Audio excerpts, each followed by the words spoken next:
the last week we did some market basket analysis with by doing self joins. So here we haven't made any joins. So just we are using the sample superstore data, and we are just trying to do the same market basket analysis without establishing any joins between the data source.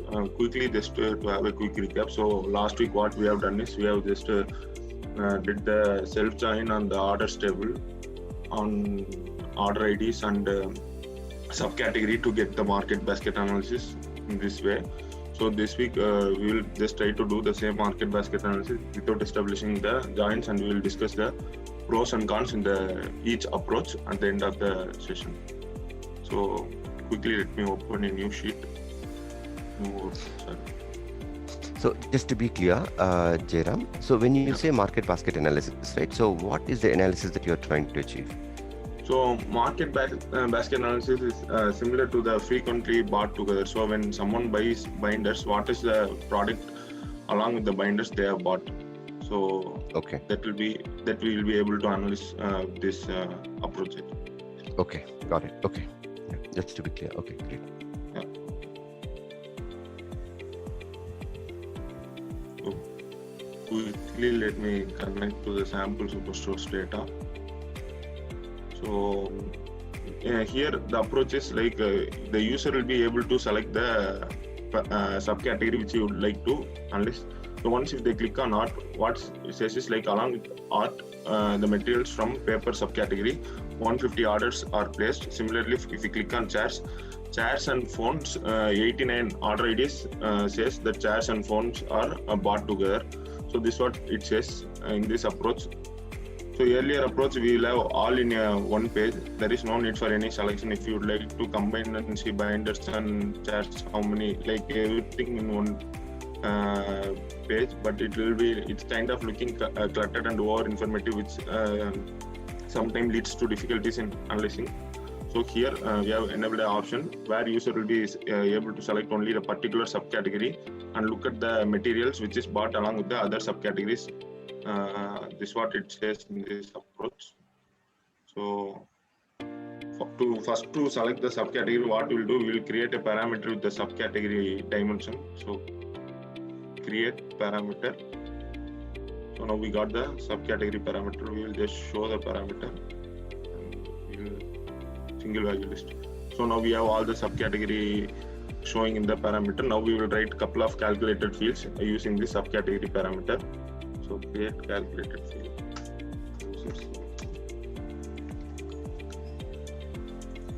If category is equal to subcategory parameter, then give me the one, it's 0. So what it returns is like based on the subcategory parameter whichever you select, if it is equal to the subcategory, then give me 1 or else 0. So this is what it gives. We will just try to filter the selected order IDs by creating a set. So here now we are creating a set with order IDs, but with the condition. So what is the condition is by field and user selection, which is a metric we have created now, and sum greater than or equal to 1. So what we are trying to do in this set? Okay. So first we are creating a set with order ID. We are just taking into account of all the order IDs, but with a condition. What is the condition? User selection sum greater than or equal to 1. What this condition says? For example, take an order ID. Okay, if he has bought 2 products from accessories only or any other category. So what it does is, for the particular order ID, the sum will be either equal to 1 or greater than 1 based on the parameter we select. So here what we are trying to do is, from among all the order IDs, we are just trying to filter only the order IDs whichever we have used, whichever we have selected in the subcategory parameter. This is what we are trying to do. So now the order IDs, either it will be inside or outside the set. When it means inside the set, we are just taking the account of order IDs whichever we have selected from the subcategory. That's what we are trying to do here.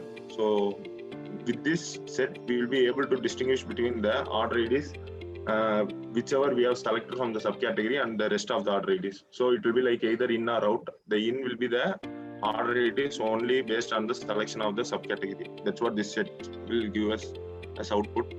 Now we have to create an axis. So for that, again, we will create one more calculated field. Maybe other products. So if subcategory is not equal to subcategory parameter,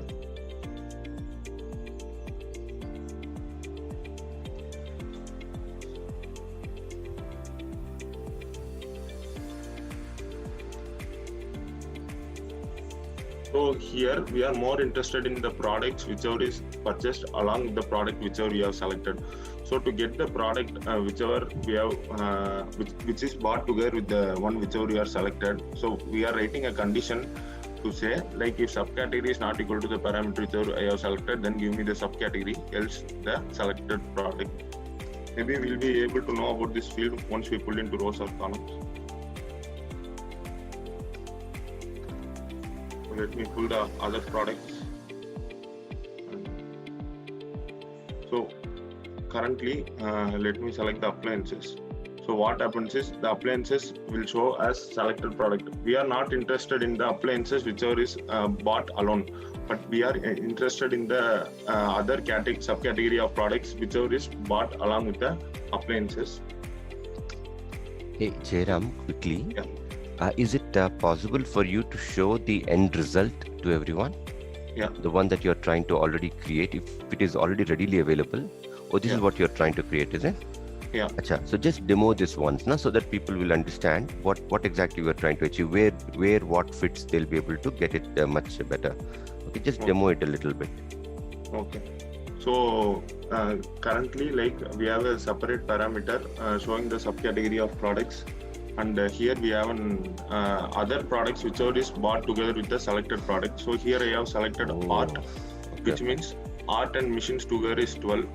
And currently I have filtered the art whichever is bought alone by using the additional order. And once if I remove the filter, you can see this 731. This 731 products is the art whichever is bought alone, so which we are not interested in. So for the time being, we will exclude the product whichever we are selected, and we will focus only on the products whichever is bought together with the selected product.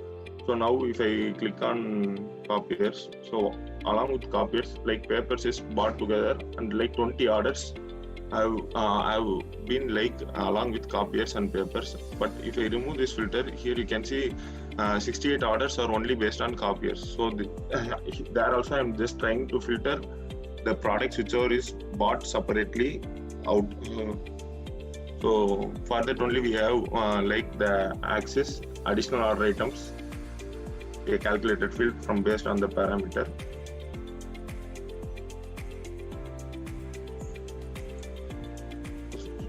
So here also now we have the other products. Now we have selected appliances. We have all other products, but appliances will be named as alias as a selected product. We are not interested in that. So what we will do is selected product alone we will exclude from the view. And now let me pull the order and give count distinct. Okay. Sort. Currently all the order IDs are flowing into the visualization, but we are interested only in the order IDs which are based on the selection of subcategory. So I have pulled the order ID set. Let me drop the labels as well.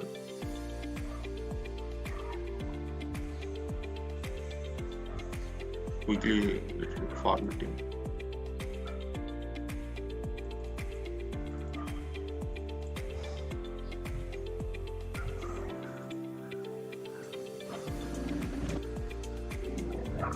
So just for validation purpose, here we have just without doing self join, we are getting appliances and binders together as 130, and the one appliances and binders together we have 130. We will get the same result. So this is by this we are trying to achieve by using sets and parameter. but there we use self-join. So this is a one way of representing the market basket analysis. We have a couple of other ways as well. The next one, instead of bar chart, we will have something like this, and next one is a tree map. So let's quickly see how to make these two as well. So let me duplicate the bar.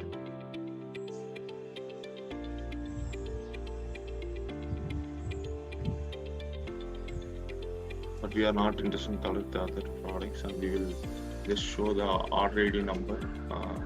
So now instead of bars, we can show some sort of this one. Instead of coloring it by order ID, maybe we can color by sales as well.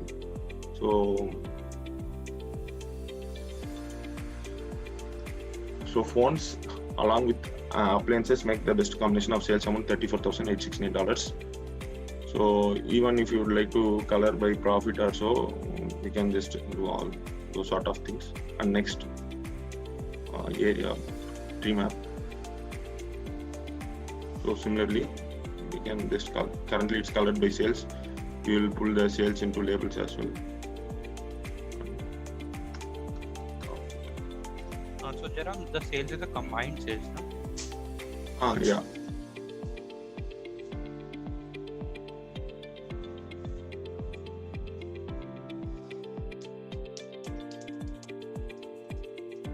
So here what it says, so based on the parameter we select, it will just say whichever is bought together and how many order IDs are in link with that.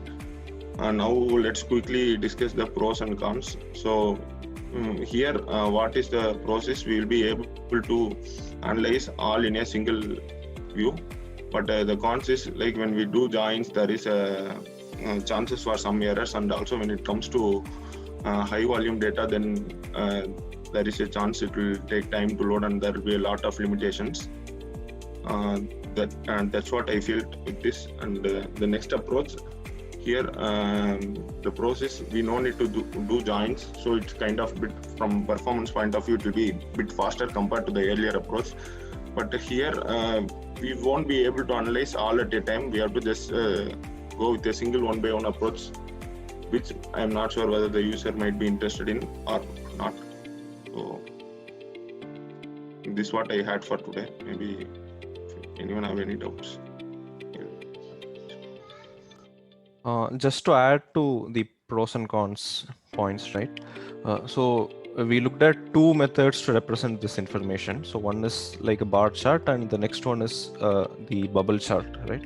Yeah. So both of them, they do represent the same information. A lot of people, what they do is they prefer if the information is represented in the first manner, the bar chart. That's because it is easier for the human mind to process the information when it is represented in a linear format. That's what the bar chart does, as opposed to the radial format which you have on the next chart.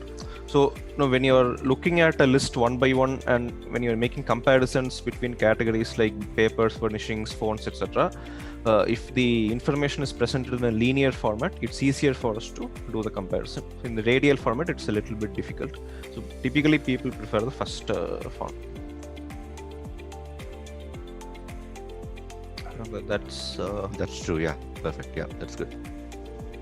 Even for the same reason, people, what they say is they recommend not to use pie charts as well, as much as possible. Correct.